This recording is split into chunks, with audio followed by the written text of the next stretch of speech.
कार्यक्रम में आप सभी का स्वागत है और अनिल जैन का प्यार भरा नमस्कार। दोस्तों, आपने प्रश्न किया है और ये प्रश्न जो है काफ़ी लोगों ने किया है। ये कहा है कि आपने मैच मेकिंग के बारे में बहुत अच्छा बताया, अब प्लीज़ हमें सेकंड मैरिज के बारे में कैसे देखते हैं ये बताएं। तो दोस्तों, आज हम इसी की कुछ बात करते हैं जिससे कि आपकी जो डाउट्स हैं उनका भी थोड़ा सा समाधान होगा। और वैसे भी ये जो विषय है ये हम सबके लिए इम्पोर्टेंट है, तो उसको भी हम एक बार देखते हैं कि हम कैसे इसको देखेंगे। ज्योतिष में जहाँ तक शादी का प्रश्न है, 3 भाव बहुत इम्पोर्टेंट हो जाते हैं हमारे लिए। पहला है 7वां भाव, जिसको हमने कहा हाउस ऑफ मैरिज या विवाह का घर हम कहते हैं, या अपोजिट सेक्स का हम उसको हाउस कहते हैं। सेकंड होता है कि 8th हाउस, 8वां भाव, और 8वें भाव को कहा हमने मांगल्य स्थान। मांगल्य का मतलब होता है स्ट्रेंथ ऑफ मैरिटल बॉन्ड, या जो वैवाहिक बंधन है वो कितना मजबूत है। और नेचुरली जब हम सेकंड मैरिज की बात कर रहे हैं तो वो सेपरेशन डाइवोर्स के बाद ही होगी, तो 8th हाउस से हम सेपरेशन डाइवोर्स देखते हैं, तो इसलिए 8th हाउस सेकंड मैरिज के लिए बहुत इम्पॉर्टेंट हाउस बन जाता है। उसके बाद 9वां घर, भाग्य स्थान, जिसको हम सौभाग्य स्थान भी कहते हैं। और जैसा आप जानते हैं कि भाग्य तो सर्वोपरि होता ही है। अगर 7th और 8th हाउस भी खराब हो या कोई भी हाउस खराब हो, लेकिन आपका भाग्य अगर अच्छा है तो सब चीज़ आपको ईश्वर का आशीर्वाद मिलता है और सारी समस्याएं अपने आप सॉल्व हो जाती हैं। तो मैरिज के बारे में ये 3 घर, 3 भाव, 7th, 8th और 9th हाउसेस, ये बहुत इम्पॉर्टेंट हो जाते हैं। और इन्हीं से बेसिकली हम देखेंगे कि फर्स्ट मैरिज में सेपरेशन डाइवोर्स तो नहीं होना। अगर तीनों में से कोई भी हाउस बहुत ज़्यादा एफ्लिक्टेड है, एफ्लिक्टेड का मतलब कि जो अशुभ ग्रहों का बहुत ज़्यादा प्रभाव है, तो जो मैरिटल हैप्पीनेस या वैवाहिक सुख है वो नहीं मिलता और शादी में प्रॉब्लम होने की पॉसिबिलिटी होती है। और दोस्तों, जो कुछ जनरल बातें मैं बताना चाहूँगा जिससे आप बहुत अच्छी तरह आइडिया लगा सकते हैं मैरिज के बारे में। एक प्लैनेट शुक्र होता है, वीनस, इसको कहते हैं प्लैनेट ऑफ लव, और जिसका भी वीनस बहुत वेल प्लेस्ड है या इसको मेलेफिक प्लैनेट का उसके ऊपर कोई प्रभाव नहीं है, तो आप देखेंगे कि ऐसे लोग बिल्कुल प्योर लव वाले लोग होते हैं, बहुत प्योर लव करते हैं। ऐसे लोगों से अगर किसी की शादी होगी जिसका वीनस बहुत अच्छा प्लेस्ड है, तो आप सोच के चलिए कि उनका लव जो होगा बहुत प्योर होगा। और नेचुरली लव जब प्योर होगा तो शादी में प्रॉब्लम होने की पॉसिबिलिटी बहुत कम हो जाती है। इसके बाद मंगल है।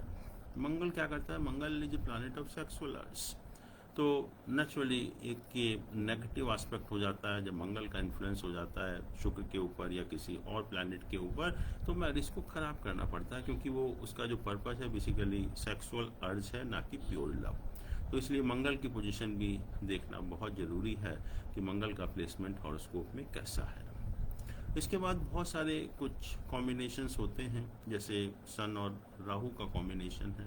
तो इससे क्या होता है कि जो एक कॉम्प्लेक्स होता है आदमी के अंदर because of the difference in the status of husband and wife, और जब एक के भी में अगर मन में ये कॉम्प्लेक्स बना हुआ है, और ये कॉम्प्लेक्स किससे हुआ? सन और राहु से। तो अगर ये कॉम्प्लेक्स हुआ because of difference in the status, तो मैरिज चलना भी बहुत मुश्किल हो जाता है या वैवाहिक सुख हमको नहीं मिलता। इसी तरह से कुछ लोगों का जो कॉम्बिनेशन होता है, मून और राहु का कॉम्बिनेशन होता है। और मून और राहु के कॉम्बिनेशन से आप देखेंगे कि एक बहुत ज़्यादा मूड में फ्लक्चुएशन होता है। तो जब भी किसी व्यक्ति के मूड में इतना ज़्यादा फ्लक्चुएशन होता है तो नेचुरली उसमें भी मैरिज की में प्रॉब्लम होने की पॉसिबिलिटी बढ़ जाती है। ऐसे ही वीनस राहु का कॉम्बिनेशन हुआ, again it's a bad combination for the purpose of marriage. और कहते हैं कि जो वीनस और राहु साथ साथ होते हैं जिन लोगों के, उनका एक नेचर होता है कि marriage with one and love with all. तो अगेन नेचुरली ये बहुत डेंजरस है मैरिज के लिए। फिर कुछ मार्स और राहु का कॉम्बिनेशन होता है कि अगर मार्स और राहु का एक युति है या कॉम्बिनेशन है, this person have a rigid attitude without giving credence to the feeling of partner. Partner की फीलिंग का बिल्कुल ख्याल नहीं करते और उनका बहुत ही एक रिजिड एटीट्यूड होता है, बिल्कुल टस से मस नहीं होते और नेचुरली फिर ये मैरिज में बहुत ज़्यादा प्रॉब्लम के चांसेस बन जाते हैं। ऐसा ही एक कॉम्बिनेशन है मून वीनस और राहु का। मून वीनस और राहु का, ऐसे व्यक्तियों के अंदर बहुत ज़्यादा सेक्सुअल अर्ज रहती है और अगर इसके ऊपर कोई मैलिफिक प्लैनेट का भी अगर एसोसिएशन हो जाए तो कहते हैं कि ऐसे व्यक्ति सेक्स में बिल्कुल पागल हो जाते हैं, या जिनको हम सेक्स मैनियाक भी बोलते हैं। ये तो कुछ कॉम्बिनेशन है। और एक ज्योतिष में एक प्रिंसिपल है कि कारक नश्यंती भाव, कारक भाव का नाश करता है। और मुझे नहीं पता कि बाकी केसेस में करता है नहीं करता, लेकिन मैरिज के केस में तो 100% भाव को खराब करता है या मैरिज को खराब करता है। और ज्योतिष में जहाँ तक मैरिज के कारक का सवाल है, मेल के केस में कारक वीनस को माना गया, शुक्र को माना गया, और फीमेल के केस में जो शादी का कारक है वो जुपिटर है, बृहस्पति है। और क्योंकि मैरिज में सेक्स भी इन्वॉल्व होता है तो सेक्स का कारक मेल के केस में वीनस ही होता है और फीमेल के केस में सेक्स का कारक मार्स होता है। इसका अर्थ ये हुआ कि अगर किसी भी फीमेल के हॉरोस्कोप में 7वें भाव में जुपिटर का प्लेसमेंट है, कारक है और उसमें उसी भाव में बैठा हुआ भी है, तो कहते हैं कि वो मैरिज को खराब करता है। और वैसे भी आप देखिए गुरु है, गुरु इस बेसिकली स्पिरिचुअल प्लैनेट, उसका हमारे भौतिक सुख साधनों से, सेंसुअल प्लेजर से कोई वास्ता नहीं है। और जो 7वां भाव है वो हमारे सेंसुअल प्लेजर का हाउस है, भोग स्थान का हाउस है, अपोजिट सेक्स का हाउस है। अगर हम जुपिटर को वहाँ पर बैठा देंगे, Jupiter feels most uncomfortable and that is the most uncomfortable position for the Jupiter. Normal शादी के लिए नहीं, वैसे भी किसी भी व्यक्ति का जब जुपिटर का प्लेसमेंट 7th हाउस में होता है तो बहुत अच्छा नहीं माना गया। और शादी के लिए तो कहता है मुझे कहाँ फंसा दिया आपने, निकालिए मुझको यहाँ से। और इस प्रोसेस में वो फीमेल के केस में शादी को बहुत ख़राब कर देता है और शादी से संबंधित बहुत सारी समस्याएं हो जाती हैं।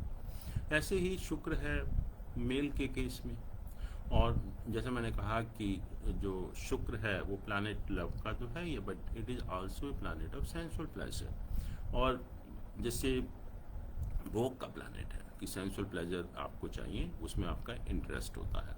और 7वां भाव भोग का स्थान है, तो भोग का प्लैनेट भोग के स्थान है, तो इससे अच्छी तो कोई बात नहीं हो सकती वीनस के लिए। तो it leads to excess of sensual pleasure, भोगों की अधिकता। और जब भोगों की अधिकता होगी तो आप देखिए कि कोई भी व्यक्ति जो है वो एक से सेटिस्फाइड नहीं होगा, it may lead to extra marital sex और relations, so that is too bad for the purpose of marriage.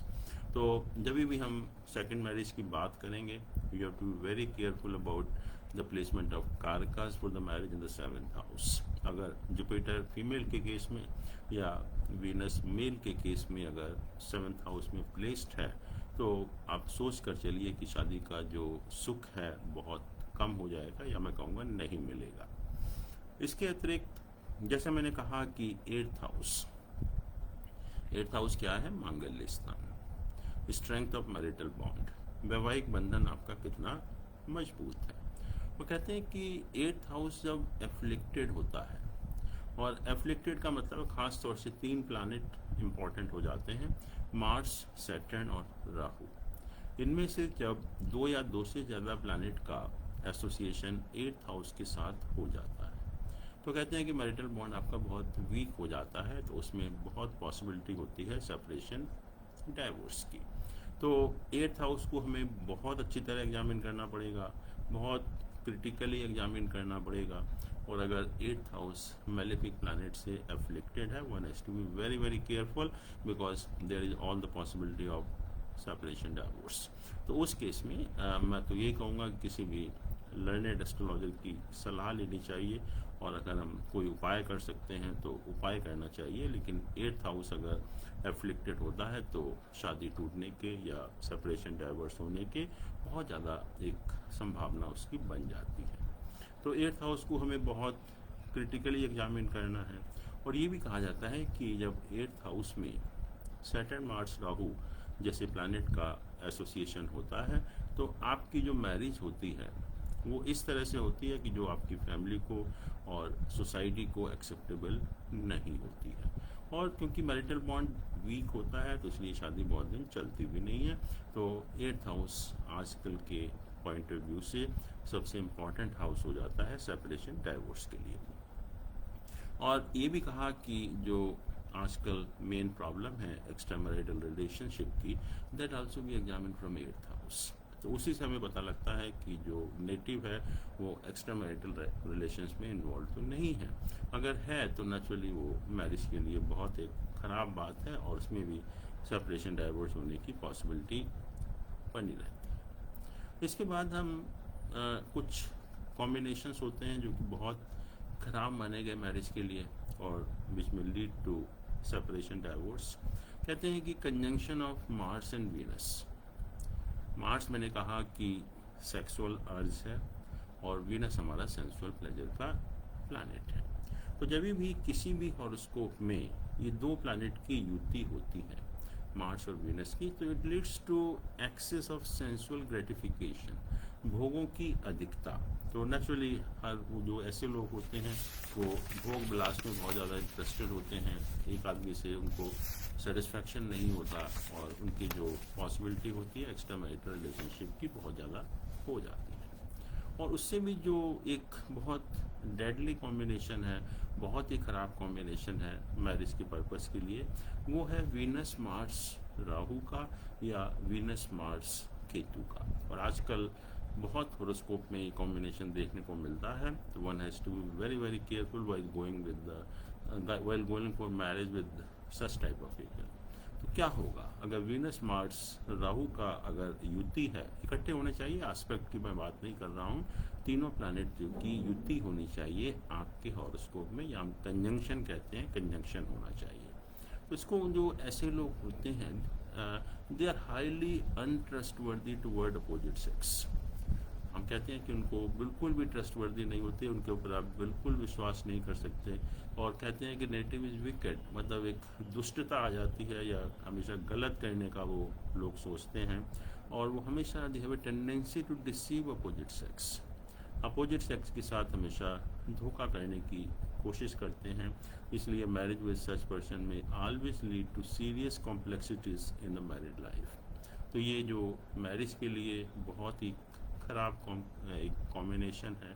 और ये जैसे हम लोग देखते भी हैं आजकल बहुत सारे लोगों का जो पेपर में आता है या मीडिया से में पब्लिश होता है कि कोई व्यक्ति है उसने 5 शादी कर ली, 6 शादी कर ली, 7 शादी कर ली, और बाद में जब बहुत ज़्यादा एक्सेस हो जाता है जब वो पकड़े जाते हैं, कुछ लोग पकड़े भी नहीं जाते एक्चुअली। तो ये वही लोग हैं जिनका इस टाइप का कॉम्बिनेशन होता है मार्स वीनस राहु का या मार्स वीनस केतु का जो कॉम्बिनेशन होता है।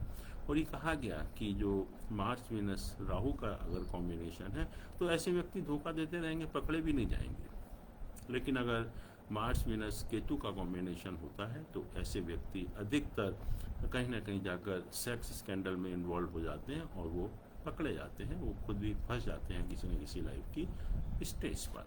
तो ऐसे व्यक्तियों से शादी करते समय, बिकॉज अगर आप शादी करेंगे तो naturally it will lead to separation divorce, then the question of second marriage will come. इसके अलावा 12th house it's again very important house for the purpose of marriage. इसको हम कहते हैं कि 12th हाउस से हम एक्स्ट्रा मैरिटल सेक्स लाइफ देखते हैं, या हैप्पीनेस फ्रॉम पार्टनर देखते हैं, या हम शैया सुख देखते हैं, या स्लीपिंग कंफर्ट्स देखते हैं, which is very important for the happiness in the married life, कि हैप्पीनेस फ्रॉम पार्टनर या स्लीपिंग कंफर्ट्स।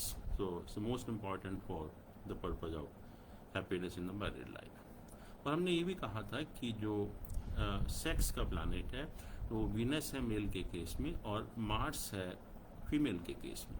इसका अर्थ ये हुआ कि अगर वीनस 12th हाउस में प्लेस्ड है मेल के हॉरोस्कोप में, और सिमिलरली अगर मार्स प्लेस्ड है फीमेल के हॉरोस्कोप में 12th हाउसेस में, तो कहते हैं कि ऐसे केसेस में मेल एंड फीमेल उनके कुछ ना कुछ लव रिलेशंस होते हैं आउटसाइड मैरिड लाइफ, उसको वो अवॉइड नहीं कर सकते। तो जिसे कि ऑलवेज लीड्स टू पैरामूर्स। और अगर ये अफ्लिक्टेड हैं, अगर बाई चांस मार्स या Venus in such cases are afflicted also, फिर तो कहते हैं कि भगवान ही मालिक है, क्योंकि ऐसे व्यक्ति जो है बहुत ज़्यादा उनका जो आउटसाइड सेक्स लाइफ है बहुत ज़्यादा हो जाता है, और जो कि बहुत मैरिज को नुकसान करता है। इसके अलावा जो कुछ और कॉम्बिनेशन है जो कि एक सेपरेशन को इंडिकेट करते हैं मैरिड लाइफ में, जैसे कि मान लीजिए कि 7th हाउस का लॉर्ड 8th हाउस में placed, Lord of 7th house in the 8th house, so that also give the chance of separation in the married life. या कभी कभी क्या होता है कि 7th और 8th हाउसेस के लॉर्ड, 7th का और 8th हाउसेस दोनों के स्वामी अगर दोनों मिलकर 8th हाउस में बैठ जाते हैं, 7th हाउस का और 8th हाउस का स्वामी अगर दोनों इकट्ठे होकर 8th हाउस में अगर बैठ जाते हैं, तो that also leads to widowhood actually. और अगर 7th या 8th हाउस में, जैसा मैंने कहा था कि अगर बहुत ज़्यादा एफ्लिक्टेड है या 7th हाउस या 8th हाउस, या हम कहेंगे कि मंगल और शनि अगर 7th या 8th हाउस में पॉजिटेड है और उनके ऊपर सैटर्न का भी एसोसिएशन, राहु का भी एसोसिएशन हो जाता है, तो भी जो है एक विडोहुड की पॉसिबिलिटी बन जाती है। और जैसे कहा कि अगर हम आजकल एक दूसरी प्रॉब्लम है डोमेस्टिक वायलेंस की, या डोमेस्टिक वायलेंस को हम कैसे देखेंगे। हमारा जो 4th हाउस है वो डोमेस्टिक पीस का होता है, डोमेस्टिक एनवायरनमेंट का होता है। तो कभी कभी क्या होता है कि अगर 4th हाउस के ऊपर अगर बहुत ज़्यादा मैलेफिक प्लैनेट का इन्फ्लुएंस है, 4th हाउस के ऊपर अगर मैलेफिक प्लैनेट का बहुत ज़्यादा इन्फ्लुएंस हो जाता है, तो it's not good for conjugal happiness, या मैरिज के लिए वो चीज़ ठीक नहीं होती है, मैरिज के लिए जो है वो चीज़ ठीक नहीं होती है। और ऐसे केसेस में जो आजकल पॉसिबिलिटी है डोमेस्टिक वायलेंस वगैरह की, वो और ज़्यादा बढ़ जाती है। तो हमें 4th हाउस को भी एग्जामिन करना पड़ेगा कि घर के अंदर कैसा वातावरण है, डोमेस्टिक पीस रहेगी या नहीं रहेगी, और हस्बैंड एंड वाइफ या वाइफ जो है डोमेस्टिक वायलेंस में तो इन्वॉल्व नहीं हो जाएगी। इसके अलावा जो सन एंड वीनस हैं, सन और वीनस अगर वो 5th, 7th या 9th हाउस में इकट्ठा प्लेस्ड होते हैं, सन और वीनस अगर 5th हाउस में, 7th हाउस में या 9th हाउस में प्लेस्ड होते हैं, तो that also indicate lack of marital happiness. और ये भी कहा कि अगर शनि या मंगल, सैटर्न या मार्स 7th हाउस में they are placed as a lord of the 7th house, अपने ही राशि में प्लेस्ड हैं 7th हाउस में, तो भी जो है स्पाउस जो है बहुत अनट्रस्टवर्दी होता है इन मैरिटल रिलेशंस। और भी बहुत सारे कॉम्बिनेशन हैं, जैसे कि Rahu of the boy is in the sign occupied by the Venus in the girl horoscope, and that also lead to divorce, या Venus of the boy in the sign occupied by the Saturn in the girl horoscope or the vice versa, so that also lead to serious problem in the married life. या Mars of the girl is in the Rahu sign of the boy, that also lead to divorce. या Lord of 7th house and 12th houses are in the 3rd house and malefic planets are placed in the 7th house, so that also lead to separation or divorce. और भी जैसे moon और Saturn का combination है 7th house में, या इनका conjunction है मून और सैटर्न का, तो कहते हैं कि wife remarriage another person while native is still alive. या अगर सैटर्न और राहु का कंजंक्शन है लग्न के अंदर और मैलेफिक प्लैनेट 7th हाउस में अगर प्लेस्ड है, तो ऐसे केसेस में भी जो मेल है या हस्बैंड है, he abandons his wife due to the fear of bad name in the society.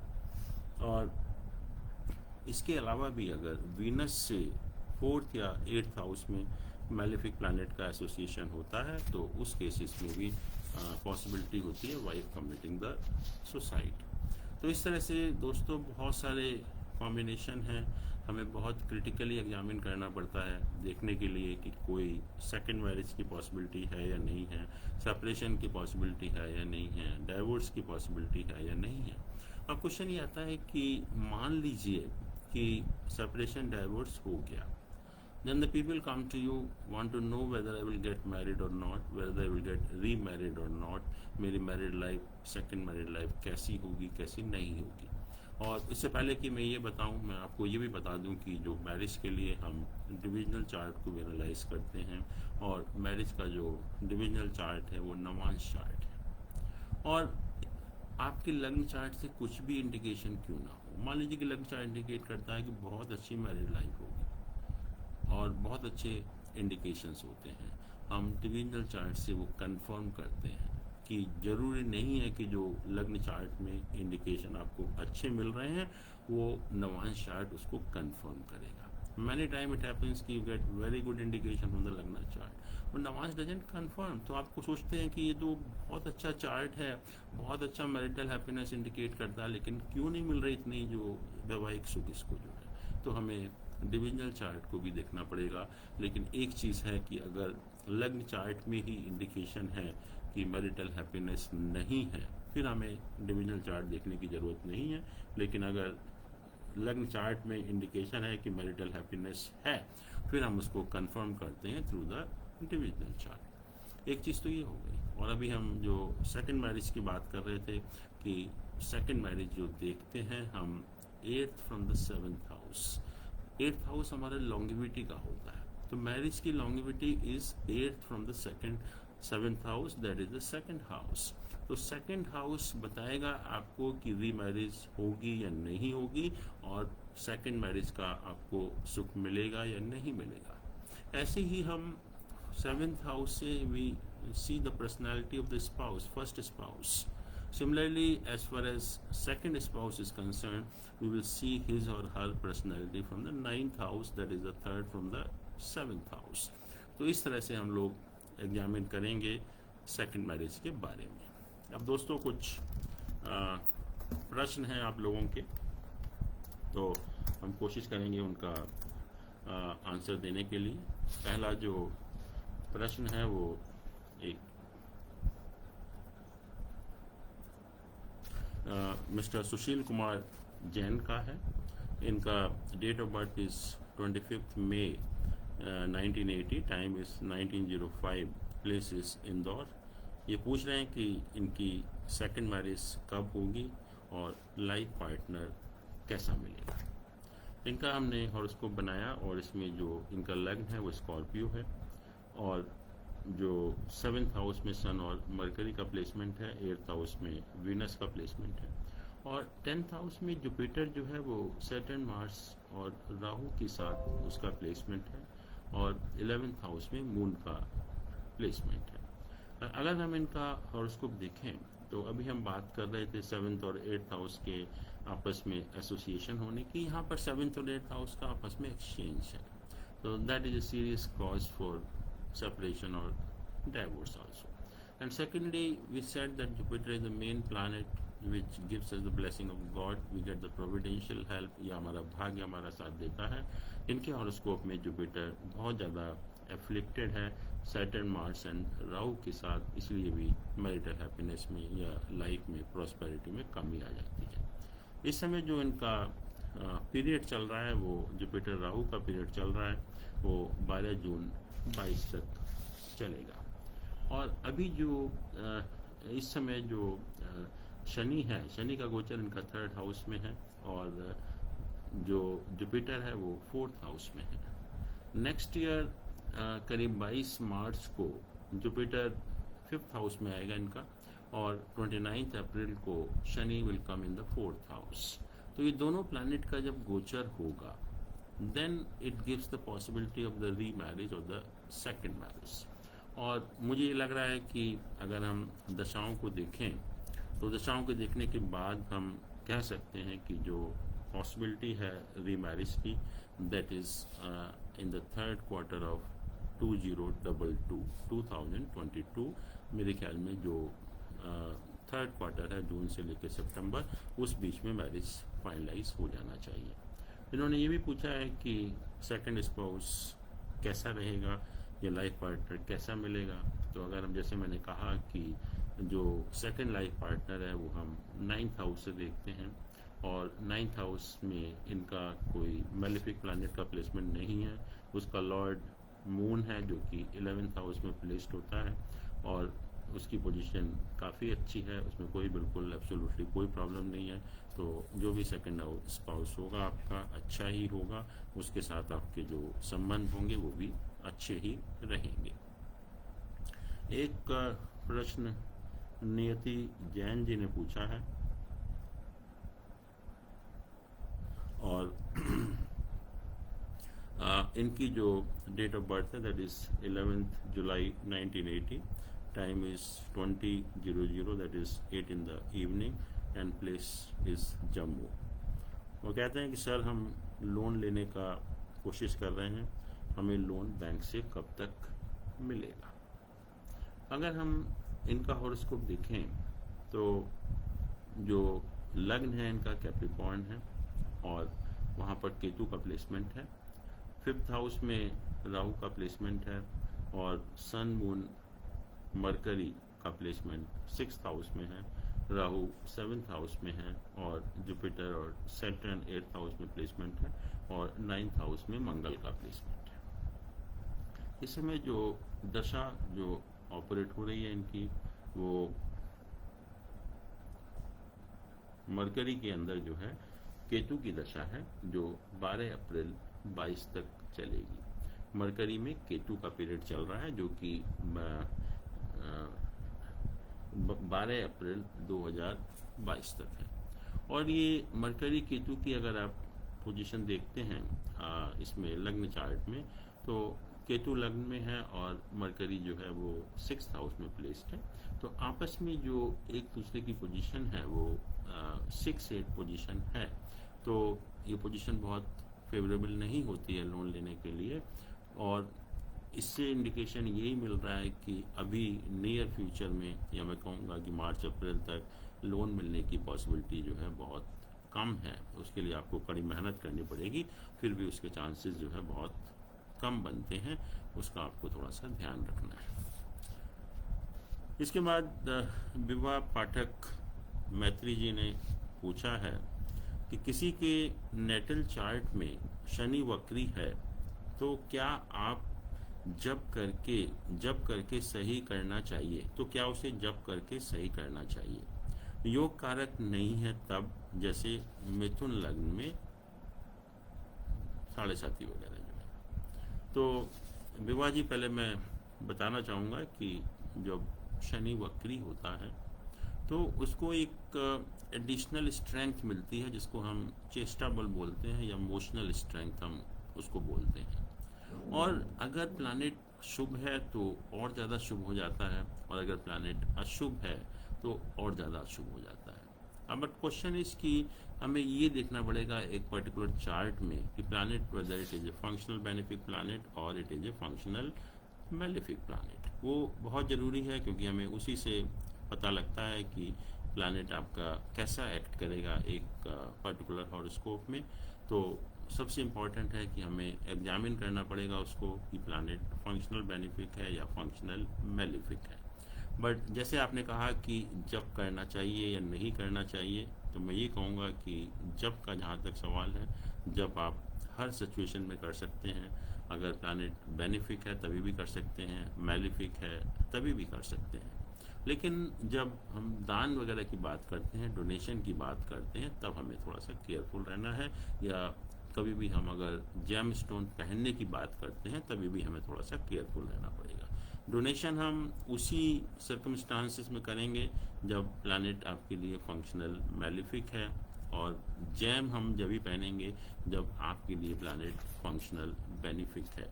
But जैसा आपने कहा कि जहाँ तक जब का सवाल है, जब आप आराम से कर सकते हैं, वो दोनों सिचुएशन में, भले ही वो मेलिफिक है या बेनिफिक है, उससे फ़र्क नहीं पड़ता। दोनों केसेस में वो हेल्पफुल होगा।